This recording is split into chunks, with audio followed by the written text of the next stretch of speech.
From the city of Peaky Blinders, Birmingham, England, I would like to introduce you to Paddy Danda. As the world becomes more automated and the robots take over, it's imperative that we build the right human skills for the future. So pull up a chair, grab a samosa or two, and make yourself very uncomfortable. I'm joined today by the amazing Robert Kerbeck. I would imagine I'm the first corporate spy you've interviewed. And so, Robert, why did you then come out of that world? Yeah, and this is, obviously in the book in RUSE, at one point I have a child and my child was 8 and my child heard me rusing on the phone and said, Dad, what are you doing? Are you a hacker? And I was like, oh, no, I'm not a hacker. I'm just getting information, part of the capitalist system, helping people get better jobs, corporations improve their bottom line. I had this whole litany of excuses. And my child said, but it's dishonest. And I went, yeah, it is. And that was kind of the moment where I went, wait a second, I can't do this. I can't do this anymore, and that was when I began the process of extricating myself from the business and, basically stopping it. And then in a strange sort of way, I circled back to writing because, basically it was like a midlife crisis because I stopped doing this job. And now I'm like, okay, now what am I going to do? And I started writing and I wrote what turned out to be the opening chapter from this book. And I read it at a writer's conference and people just freaked out and they went, oh my God, we didn't know corporate spies existed. We never even heard you got to write a book about this. And then I started writing the book. I had to wait until the statute of limitations expired for any potential crimes that I may have committed. And so now, the book RUSE came out.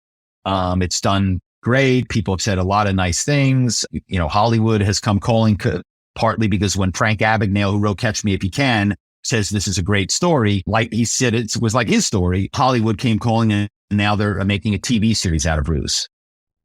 Oh, wow. Because that was going to be one of my questions is when's the movie coming out? And is that going to be aired on any particular network? I was an actor and I did work as a professional actor. And there were plenty of times I got hired to do an acting job and then the job never happened because the movie got postponed or the movie didn't have the funding or the director quit or whatever, right? So the same thing with the TV series until I'm on the set, sitting in a chair watching them filming it. That's when I'll go, wow, this is really happening.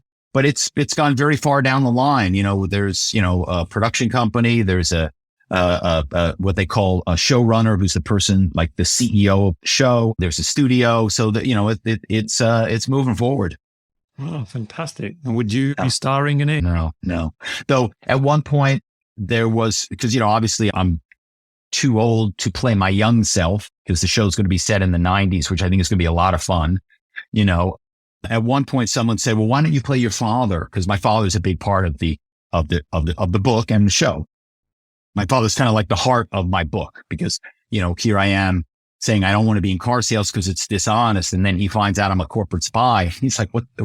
So he's really like the anchor of the book. And so they suggested that I play my father, which would be really pretty amazing. But at the end of the day, I think just seeing your words come to life on the screen is enough. To then have to act in it, it's just like a whole nother level of pressure and challenge. Because obviously, I'm going to be a producer and a consultant on this and involved in the writing of it. And I think that's going to be a hard enough job to then add acting to it as well. I think that's too much. Right. I'm going to be looking out for that. Yeah, please. Do keep me posted. And so just remind our listeners, where can we find the book? And just remind us of the title once again. Yeah. So RUSE, Lying the American Dream from Hollywood to Wall Street. You can find it at your bookstore. Obviously, you can find it on Amazon, Barnes and Noble. You can go to my website, which is, www.robertkerbeck.com, Kerbeck. And you can order the book right from my website. You can also see the trailer that, the kind of the movie people did for RUSE, which gives you a sense of not only the book, but also how the book is going to translate to a TV show. You can see the trailer right on my website. So there's a lot of fun stuff on there. I've also written some movies and you can access those films from my site. And you can also read some of the essays I've written, including the one working with O.J. Simpson the week before the double murders, which is a pretty crazy story and it's a fun read. Wow, that's a whole episode in its own right. I know. We didn't even get to my crazy acting stories.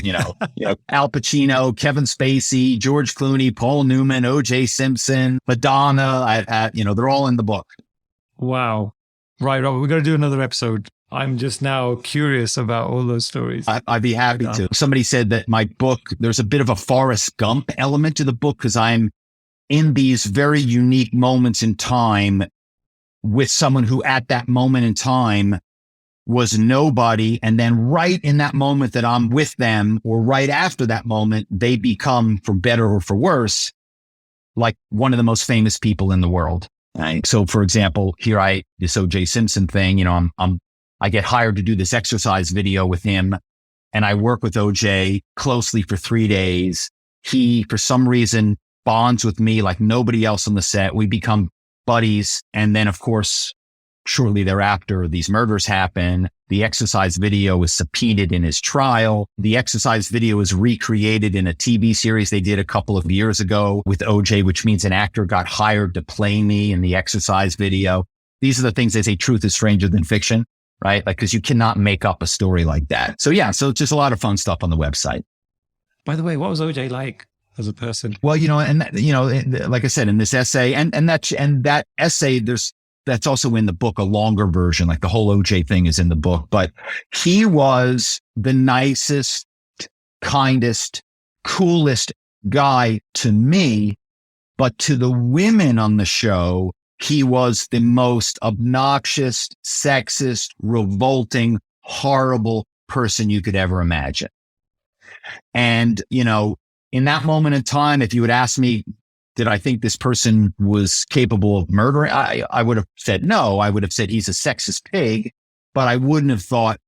But of course, what we learned is that somehow his jealousy was triggered with his ex-wife, and that created the type of rage that he, murdered her and that other young man, Ron Goldman, who, we never were quite sure how that came up, how he happened to be there or what his purpose would be. We don't really know definitively.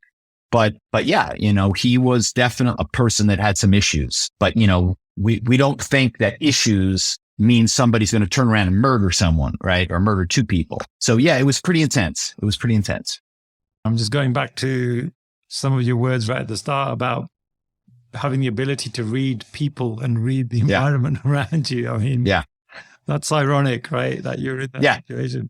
Yeah, that's right. And to be able to read that someone's going to murder people, that's not reading. That would be clairvoyance. Yeah. Right. That you're clairvoyant, right? You can see into the future, right? Because reading people is a little bit of that, but clairvoyance is a whole nother, that's a gift that, if you have that gift, that would be pretty incredible to be clairvoyant. Sure. Well, Robert, thank you so much. It's been such a pleasure getting to know you over the last few minutes. I feel like I've just got a slight glimpse into your past and your life, and I'm actually going to check out your book. So I will reach out and see if I can source a copy, and I would love to read your story because it's absolutely fascinating. So thank you so much. Oh, well, Paddy, thanks for having me on, and appreciate the support. Oh, you're welcome.